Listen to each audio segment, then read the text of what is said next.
Hello అండి.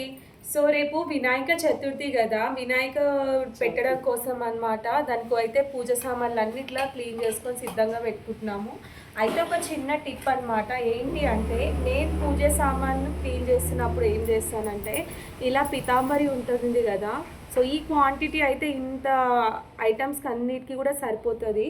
అది ఎట్లా అంటారా, అయితే ఇది ఇలాంటిది ఒక 10 రూపీస్ది స్క్రబ్బర్ తీసుకోవాలి మనం.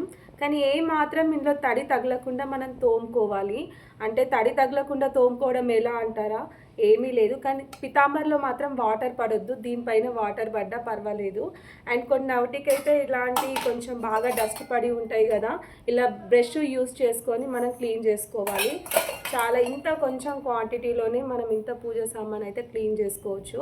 ఒకసారి ఇప్పుడైతే అన్నీ చూడండి. ఆఫ్టర్ క్లీనింగ్ తర్వాత కూడా మీకు వీడియో చేసి చూపిస్తాను.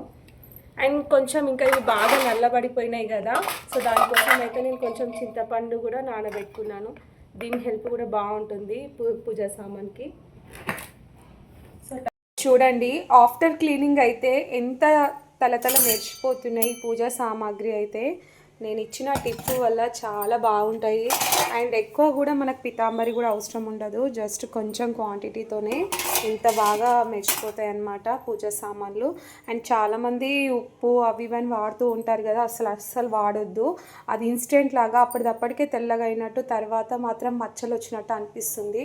కానీ ఇది మాత్రం అట్లా కాదు, మనకి 1 వీక్ 15 డేస్ దాకా అయితే బాగా ఉంటాయి. సో రేపటి కోసం అయితే నేను అన్నీ సిద్ధం చేసుకున్నా. ఈ టిప్ కనుక నచ్చినట్టయితే డెఫినెట్గా ఫాలో అవ్వండి అండ్ షేర్ చేయండి, సబ్స్క్రైబ్ చేయండి. థ్యాంక్ యూ ఫర్ వాచింగ్ అండి. బాయ్.